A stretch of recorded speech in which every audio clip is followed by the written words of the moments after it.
Bismillahirrahmanirrahim. Assalamualaikum warahmatullahi wabarakatuh. Perkenalkan, nama Bapak Fahmi Nurhuda.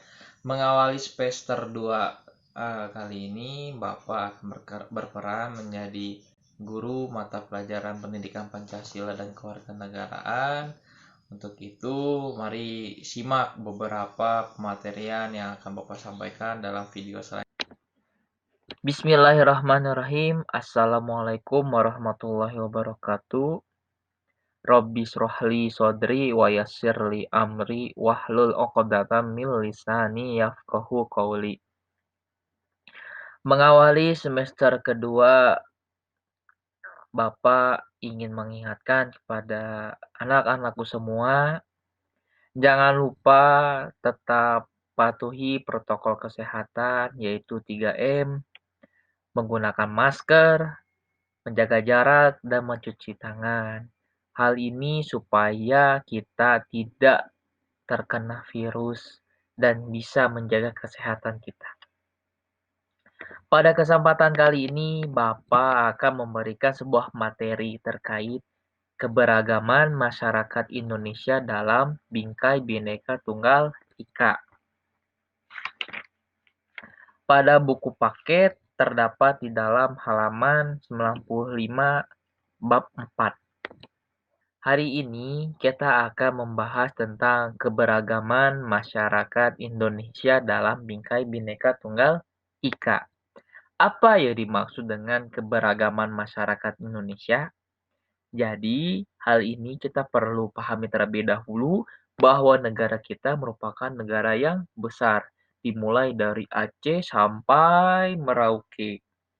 Nah, di sini pula Indonesia dikelilingi oleh 2 samudra, yaitu Samudra Hindia dan Samudra Pasifik. Kemudian, Indonesia diapit oleh 2 benua, benua Australia dan benua Asia. Hal ini membuat negara kita itu menjadi lebih besar. Kemudian, dipengaruhi oleh kebudayaan-kebudayaan yang lainnya. Sehingga dari Aceh sampai Merauke, dari Pulau Jawa sampai Pulau Kalimantan, terdapat banyak sekali perbedaan, baik dari suku, adat, ras, dan agama. Nah, perbedaan suku, adat, ras, dan agama ini merupakan sebuah keberagaman masyarakat Indonesia. Kemudian, Bingkai Bhinneka Tunggal Ika itu dapat dipahami sebagai sebuah keyakinan ataupun semboyan yang artinya meskipun kita berbeda tapi tetap satu jua.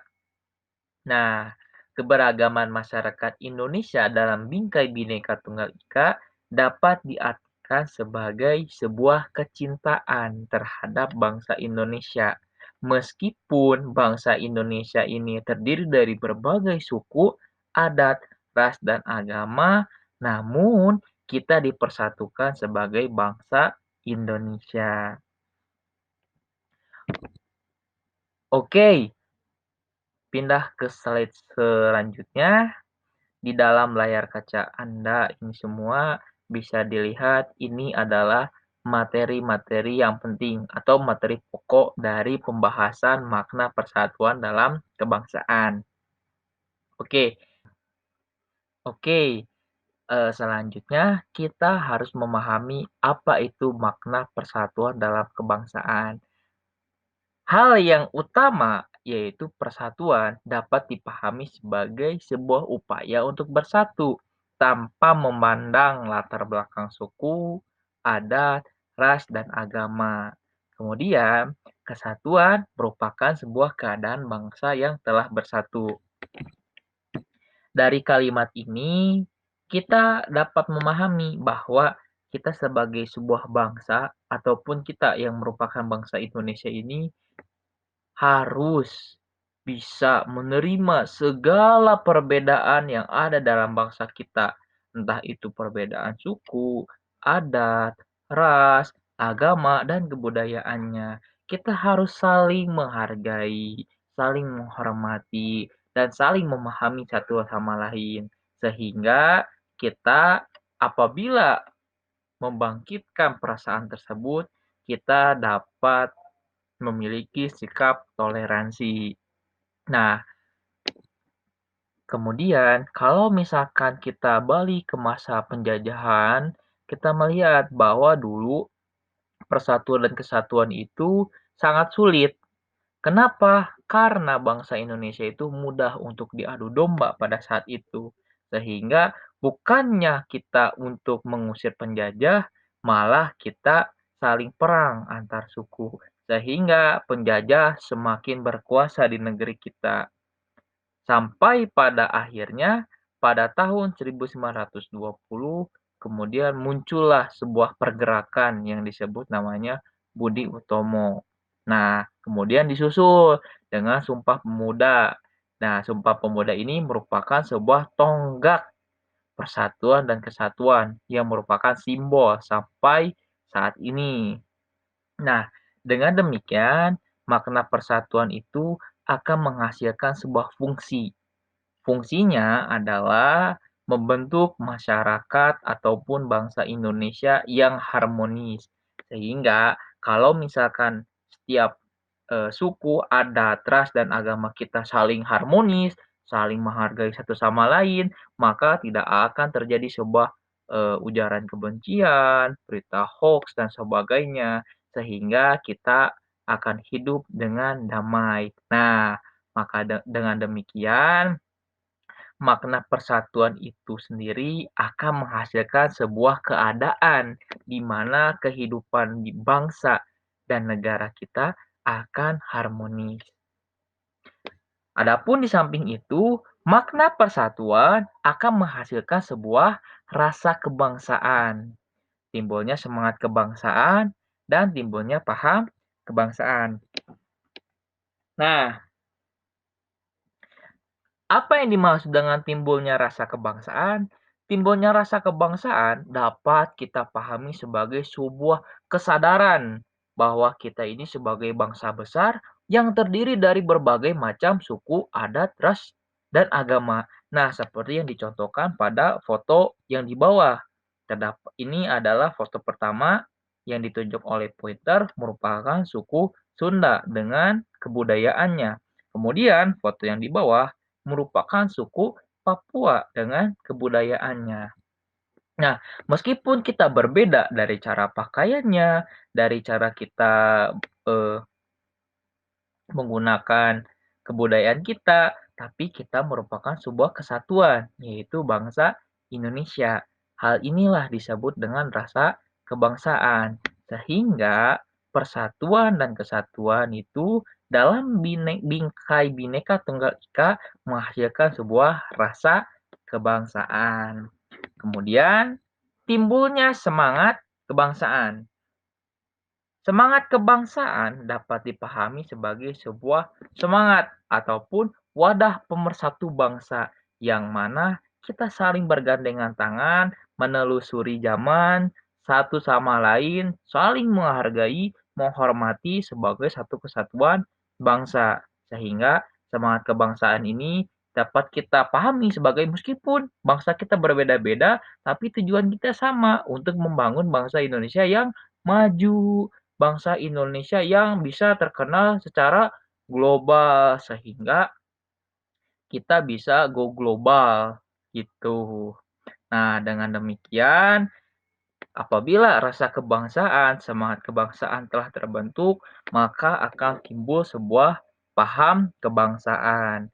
Nah, paham kebangsaan ini dapat dipahami sebagai penghayatan nilai-nilai Pancasila, nilai-nilai karakter, dan kebudayaan bangsa. Paham kebangsaan itu dapat dipahami sebagai penghayatan nilai-nilai Pancasila, karakter, dan kebudayaan bangsa. Dengan demikian, makna persatuan dalam kebangsaan itu akan menghasilkan sebuah kehidupan yang harmonis. Oke, kita recap ya. Makna persatuan akan menghasilkan sebuah timbulnya rasa kebangsaan, yaitu perasaan sebagai suatu kesatuan bangsa. Meskipun terdapat perbedaan baik dari suku, adat, ras, dan agama. Kemudian timbulnya semangat kebangsaan, yaitu yang dipahami sebagai sebuah wadah pemersatu bangsa bersama-sama meskipun berbeda, menelusuri zaman, hidup dalam sebuah ruang lingkup yang dinamakan bangsa. Kemudian timbulnya paham kebangsaan. Paham kebangsaan itu ialah sebuah penghayatan terhadap nilai-nilai Pancasila, karakter, dan kebudayaan bangsa. Oke, nah kemudian kita akan berlanjut kepada materi selanjutnya. Prinsip-prinsip persatuan dalam keberagaman suku, agama, ras, dan golongan. Foto yang tertera di dalam video ini merepresentasikan makna persatuan. Meskipun di dalam foto ini terdapat perbedaan baik dari agama, suku, ras, dan golongan, tapi mereka mampu bersatu. Nah, untuk mewujudkan persatuan dan kesatuan bangsa Indonesia, perlu memegang prinsip-prinsip sebagai berikut. Pertama, prinsip Bhinneka Tunggal Ika. Kemudian, prinsip nasionalisme Indonesia. Ketiga, prinsip kebebasan yang bertanggung jawab. Keempat, prinsip wawasan Nusantara atau wawasan kebangsaan. Kelima, persatuan dan pembangunan untuk mewujudkan cita-cita reformasi.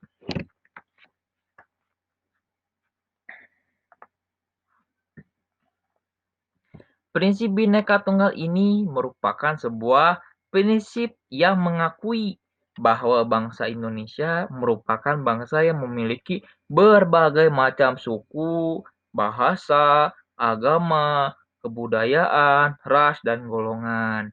Sehingga dengan prinsip Bhinneka Tunggal ini, kita diwajibkan untuk bersatu sesuai dengan makna dari Bhinneka Tunggal Ika itu sendiri, yaitu walaupun berbeda-beda tetapi merupakan satu jua.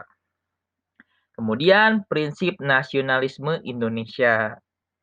Nasionalisme itu merupakan sebuah paham untuk cinta terhadap tanah air. Kemudian perasaan cinta tanah air ini akan memberikan sebuah keunggulan kepada kita bahwa kita ini adalah bangsa yang besar, bangsa yang memiliki potensi untuk menjadi bangsa yang adidaya. Nah, prinsip nasionalisme ini adalah merupakan wujud kita cinta tanah air. Dengan demikian, jika kita cinta tanah air, kita akan rela berkorban demi bangsa dan negara. Oke, selanjutnya prinsip kebebasan yang bertanggung jawab. Nah, untuk mewujudkan persatuan dan kesatuan bangsa Indonesia, perlu memegang prinsip-prinsip sebagai berikut. Pertama adalah prinsip Bhinneka Tunggal Ika. Sebagaimana yang tadi Bapak sampaikan, berbeda-beda tapi tetap satu jua. Yang artinya, jikalau kita memegang prinsip ini, meskipun negara kita memiliki perbedaan suku, adat, ras, dan agama, bahasa, kemudian kebudayaan, tapi kita tetap dipersatukan sebagai bangsa Indonesia. Sehingga kita dapat menghargai kebudayaan-kebudayaan yang ada di negara kita ini. Kemudian, prinsip nasionalisme Indonesia. Seperti yang kita pahami, nasionalisme ini merupakan sebuah bentuk rasa cinta kita terhadap tanah air. Dengan tertanamnya rasa cinta tanah air, maka kita akan memiliki sebuah sikap yang merepresentasikan cinta tanah air, seperti rela berkorban demi bangsa dan negara. Kita mampu membela negara kita dengan cara apa yang kita bisa. Nah, itu merupakan nasionalisme Indonesia.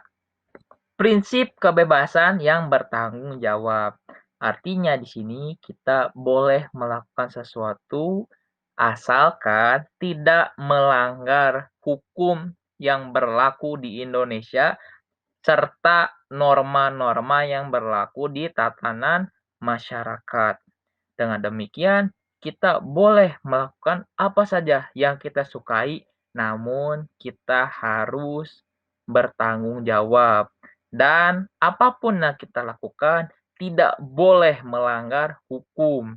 Karena apabila kita melakukan sesuatu yang melanggar hukum, maka akan terjadi akibat hukum yang akan menghasilkan sebuah sanksi. Paham? Kemudian prinsip wawasan Nusantara atau wawasan kebangsaan.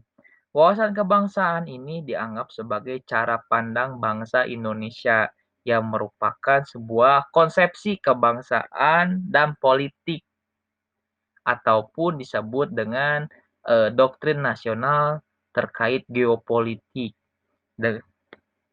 Nah, wawasan kebangsaan itu merupakan sebuah cara pandang bangsa Indonesia tentang diri dan lingkungannya, yang merupakan sebuah kesatuan ideologi, politik, ekonomi, sosial, dan budaya. Jadi, wawasan kebangsaan ini merupakan sebuah cara pandang ataupun sudut pandang tentang jati diri bangsanya yang akan menghasilkan sebuah kemampuan untuk menganalisa sesuatu dengan kebijaksanaan. Contoh, kalau misalkan terjadi sebuah perselisihan. Nah, kalau misalkan kita menggunakan prinsip wawasan kebangsaan, maka akan timbul sebuah kebijaksanaan. Dengan demikian, kita bisa melerai perselisihan tersebut. Nah, seperti itu ya. Kemudian, prinsip persatuan dan pembangunan untuk mewujudkan cita-cita reformasi. Prinsip tersebut adalah merupakan sebuah semangat persatuan Indonesia yang mengisi kemerdekaan serta melanjutkan pembangunan menuju masyarakat yang adil dan makmur sebagai cita-cita bangsa di era reformasi ini. Nah, kebinekaan yang terjadi di Indonesia merupakan sebuah potensi sekaligus tantangan. Nah, kenapa disebut potensi? Karena bangsa Indonesia ini kalau misalkan tidak memiliki rasa kebangsaan, semangat kebangsaan, dan paham kebangsaan, maka akan rentan terjadinya sebuah konflik. Maka dari itu, ketika kita memiliki rasa kebangsaan, semangat kebangsaan, dan paham kebangsaan, maka kita akan lebih bijaksana. Jikalau kita memiliki rasa kebangsaan, semangat kebangsaan, dan paham kebangsaan, maka kita akan memiliki kebijaksanaan sehingga dapat meredam berbagai potensi-potensi konflik. Nah, dengan demikian, cukup untuk materi yang harus disampaikan. Demikian yang dapat Bapak sampaikan. Wassalamualaikum warahmatullahi wabarakatuh.